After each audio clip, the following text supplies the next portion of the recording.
నమస్తే, welcome to health zone. ఇవాల్టి health zone కార్యక్రమంలో మనం కాలుష్యం వల్ల వచ్చినటువంటి ఎక్కువ సమస్యలు ఊపిరితిత్తులకు సంబంధించి మనం చూస్తూ ఉంటాం. అలాంటి శ్వాసకోశ సమస్యల గురించి ఈనాడు మనం మాట్లాడుకోబోతున్నాం. అయితే ఊపిరితిత్తులకు సంబంధించి ఎంతోమంది ఎన్నో రకాల సమస్యలతో బాధపడుతూ ఉంటారు. ముఖ్యంగా మనం చూసుకుంటే పొడి దగ్గు, అలాగే ఆస్తమా, సైనస్, ఉబ్బసం ఇలాంటి సమస్యలను ఎక్కువగా మనం చూస్తూ ఉంటాం. సాధారణంగా పొల్యూషన్ వల్ల ఉండే సమస్యలే ఎక్కువ ఉంటాయి ఊపిరితిత్తులకి అని చెప్తూ వస్తున్నారు. అయితే ఇవి ఎలాంటి సమస్యలు, మరి కాలుష్యం ద్వారా వచ్చే వాటికి మనం ఎలాంటి జాగ్రత్తలు తీసుకోవాలి, ట్రీట్మెంట్ ఏ విధంగా ఉంటుంది, అలాగే ఈ ఊపిరితిత్తులకు సంబంధించి వచ్చే సమస్యలకు మనం ఎలాంటి పరిష్కార మార్గాలు పాటించాలి, ఇలా ఈ విషయాలన్నీ కూడా ఈరోజు మాట్లాడుకుందాం.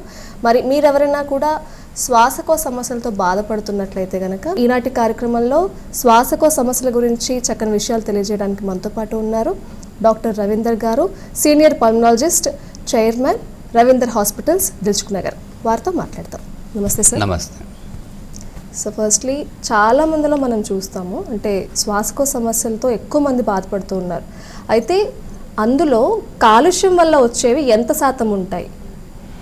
అంటే ఇప్పుడు ఒకప్పుడు ఏంటంటే డెకేడ్ బై డెకేడ్ మారుతున్న పరిస్థితిని బట్టి లేటెస్ట్ రీసెర్చ్ చేసింది ఏంటంటే ఎప్పుడు ఏవో దుమ్ము ధూళి తగిలితే వచ్చేవి తీసుకొని మెల్లగా రీప్లేస్ అయిపోయి అర్బనైజేషన్ వల్ల ఈ పొగ, ఈ pollution related, traffic related, industries related వాటి వలన ఎక్కువ రెస్పిరేటరీ సమస్యస్ వస్తున్నాయి. సో ఎస్టిమేటెడ్ ఏంటంటే ఈ ఎయిర్ పొల్యూషన్ వలన దాదాపుగా ఈ year by year deaths rates అనేవి ఎక్కువ అవుతున్నాయి. సో ఈ పొల్యూషన్ మేజర్ మూల కారణం అనడానికి కారణం అంటే ఇండస్ట్రియలైజేషన్ మేజర్గా, అండ్ అర్బన్ ఏరియాస్లో ఈ ప్రాబ్లమ్స్ మరీ ఎక్కువ ఉంటున్నాయి. సో ఈ అర్బన్ ఏరియాస్లో మూలంగా కారణం ఉండడానికి కారణం ఎక్కడంటే వెహికల్స్ అనేవి ఎక్కువ ఉంటాయి, పొల్యూటెంట్స్ ఎక్కువ ఉంటాయి, ఇండస్ట్రీ జోన్ కూడా ఇక్కడే ఎక్కువ ఉంటుంది, ఎక్కువ యూసేజెస్, అదర్ థింగ్స్, రద్దీలు ఇక్కడే ఉంటాయి.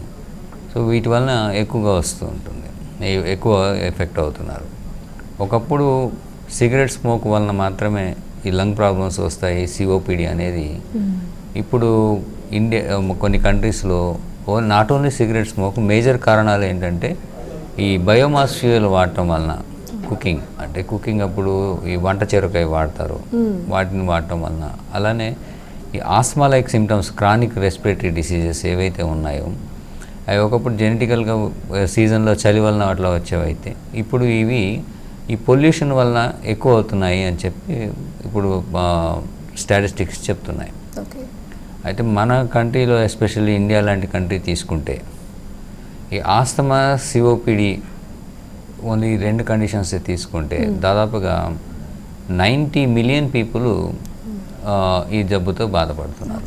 ఒక ఆస్తమా తీసుకుంటే నియర్లీ ఒక 35 మిలియన్స్, సిఓపిడి తీసుకుంటే నియర్లీ ఒక 55 మిలియన్స్ దాదాపుగా వాటి ఈ జబ్బుతో బాధపడుతున్నారు.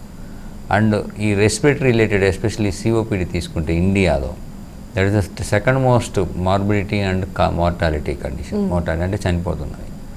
సో చాలామంది ఏమనుకుంటారంటే మేము సిగరెట్ తాగే మాకు అలవాటు లేదు, అయినా మాకు ఈ ఆయాసాలు, దగ్గులు వచ్చి లంగ్ ఎందుకు పాడవుతుంది. సో దానికి కారణం మేజర్గా ఈ ఇండస్ట్రియలైజేషన్, అర్బనైజేషన్. సో మనం డే టు డే మనం తిరుగుతున్నప్పుడు బయటికి వెళ్తే మనం చాలా రకాలైనటువంటి ఎయిర్ పొల్యూషన్స్కి మనము లోన్ అవుతాం. సో మేజర్గా అర్బన్లో నార్మల్గా ఉండేవాళ్ళకి మెయిన్ ఏంటంటే ఈ ట్రాఫిక్ రిలేటెడ్, దాన్ని ట్రాప్ అంటారు, ట్రాఫిక్ రిలేటెడ్ రెస్పిరేటరీ ప్రాబ్లమ్స్.